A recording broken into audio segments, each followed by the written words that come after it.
Hey everybody, and welcome back to the Ability 411. It's Monday, and I'm Tiffany. So, due to the amazing feedback that we got from last week's topic, the 411 crew and I decided to continue this discussion and invite some guests on this week. We wanted to see what our family and friends had to say about dealing with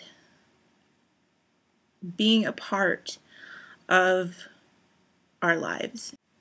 I decided to have my best friend on this week as my guest interviewer. My best friend is Shelby. We've been friends for half my life. Shelby knows probably everything there is to know about me, which can be a good and bad thing, I guess. But I don't know. So Shelby has been in my life pre and post accident, and let's get in to see what she has to say about being friends with me. So, Shelby, you there? Hey, hey. Hey, hey. So let's tell people how we met and how long we've known each other. Well, one time at band camp. That's awesome. It was about high school band. Seriously, there were no flutes or anything, but they were clarinet. Clarinet? What? Woodwinds? Mm-hmm. So, I guess that's, like 15 years ago now? 14? Something. Wow, how did we get so She old? is the person that I can tell everything to. So, we hung out prior to me getting hurt, and we hung out. We still do hang out post me getting injured. So, what's that like? Okay, let me rephrase that question. What was it like us hanging out prior to my injury, right after my injury, and now 10 years, almost 11 years after my injury?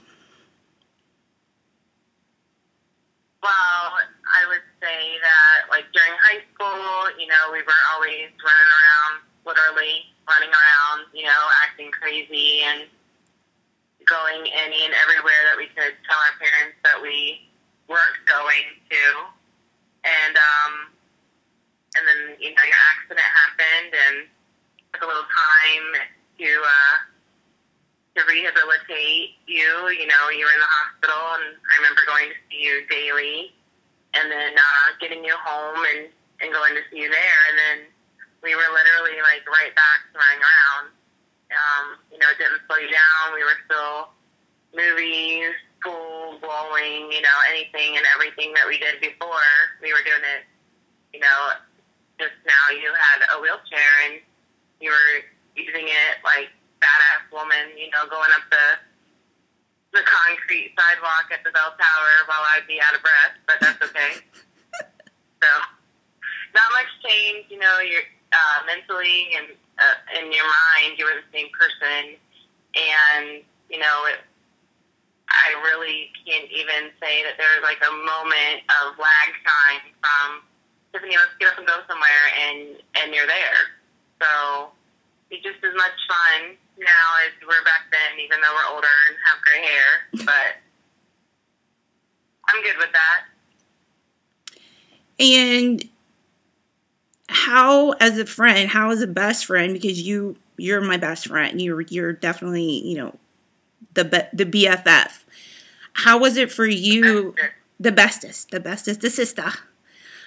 How was it for you coping with seeing, me in the hospital? Because, last week we had a viewer write in and they were having issues or having a hard time dealing with their friend just sustaining a spinal cord injury. So, you know, we're trying. I think there's a lot of factors to that. Like, first of all, as a close friend, and at Tiffany, Tiffany, I don't know if you remember this part of our lives or not, but like, seriously, when you go somewhere with somebody every single day, like, the people in Buckingham would be like, oh, you never see Tiffany without Shelby. And then,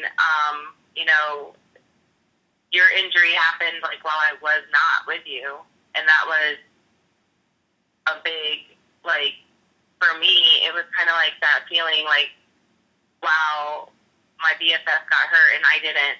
And it's kind of like a guilt that kind of sets in. And it's like, I'm going to do everything I possibly can to make her better, because I just cannot believe that out of the 24 hours in a day that we hang out, she got hurt during that 24th hour that I was at home sleeping, And so I think it was just frustration as a person who didn't lose any part of their mobility to be.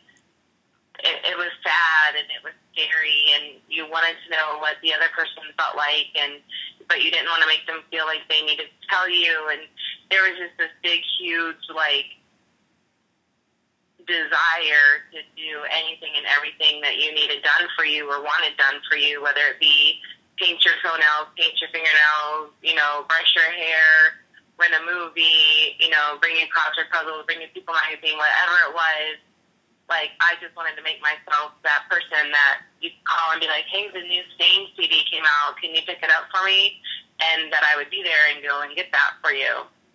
And I'm so glad that you, like, rehabilitated as quickly as you did, because before I knew it, I realized, through our conversations and our time together, that it wasn't my fault that you got hurt. It wasn't your fault that you got hurt. There was no fault, but things just happen the way they do. And you're still the same person, I'm still the same person, and our friendship was unbreakable. Yeah. Yeah, it was. I think if anything, I mean, we were strong friends to begin with, but if anything, it made it stronger. Because, I mean, you were the one that came and got me when I couldn't drive, and I remember right after I came home, I think it was close to Christmas or whatever, and or close to New Year's or whatever, and you pushing me through downtown for New Year's or something. You came and got me and pushed me through downtown through all those crazy people for the New Year's downtown countdown or something, like you were always doing that stuff, Because that's how it had to be, because you would have been there with me had you not been hurt, so you're going to be there with me even though you were hurt, Yeah. Yeah, and I think, we talked about friends and being the support system last week, and it's true. Your closest friends have to be there. You really find out who your closest friends are when all this happens, and you need a strong support system regardless. You have to have that support system even when you get out of the hospital, especially when you get out of the hospital, because that's when it really sinks in. You don't have 24-hour nursing care, and people will stop coming to see you around the clock. And, you really have to you really find out who your true friends are when you come home. And, 11 years later, here you are, and you come out to California to see me, and when I need a ride from, the airport 3 hours away from home, when I come home to Florida, you're there, and, you've never let me down in 11 years, so, you're definitely one of the good ones. I think that kind of works both ways, like I was saying before, there was that period of time where I was trying to figure out, like, how could this girl who I spend every single day with have gotten into, like, such a dramatic place in her life without me being present? And I myself was going through this, like, desire to help you be better, and this guilt, and, like, there was so much compassion that the compassion was actually hurting, you know, and I think that that's like a two-way street, because you never shot me down, you never shut me out, you continued to talk to me, like where it's very easy for some people in a situation that you were in to be like, I don't want to talk to you right now, or I need my time, or I need to get better, I need to, like, you never once shut that door. And so that, like, as well as building your support system through me, like, you became like my support system. Like, you were the person to help me deal with what I was going through, even though what I was going through was based all around you. Wow. You know I love you, sister, and I couldn't do half the things I do in my life without you. And we're gonna grow old together, and you're gonna be pushing me around on one of those geriatric things one of these days. So I can't wait.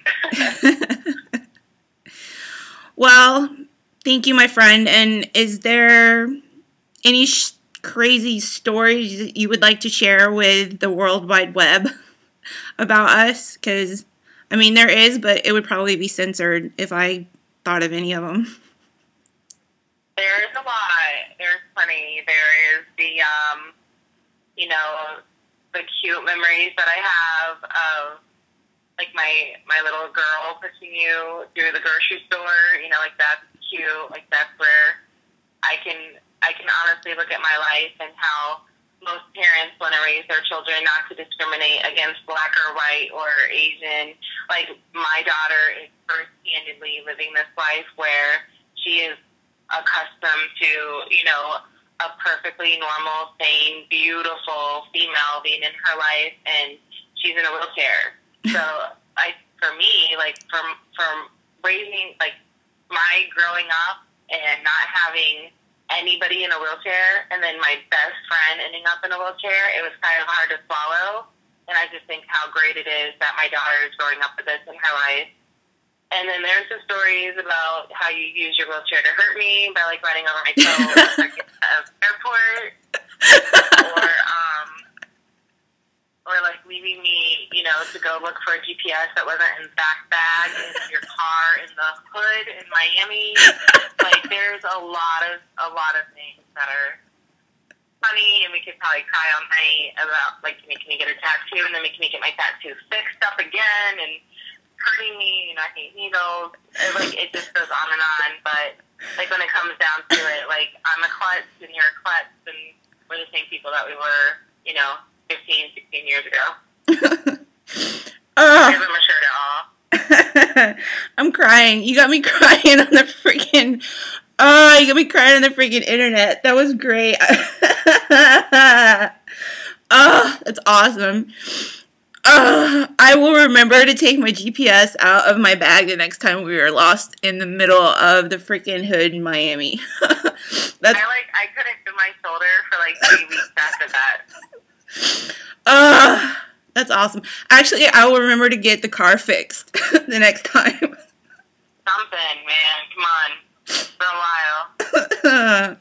That's awesome. Oh my gosh. Oh, that's awesome. Well, thank you so much for being a part of this and for sharing your stories and for being a part of my life. It would definitely not be as fun and interesting and as joyful, and God, I just couldn't imagine my life without you in it. So thank you so much for being a part of it. Absolutely. All right, Tiffany, well, you enjoy the rest of your evening. Yes.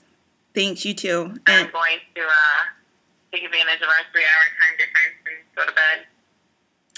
All right, sister. All right, bye. Bye. So that was my best friend, Shelby. She's amazing. Like, amazing. I honestly wouldn't know what to do without her in my life. She's amazing. I mean, we have some of the best times together, and she's a huge part of my life.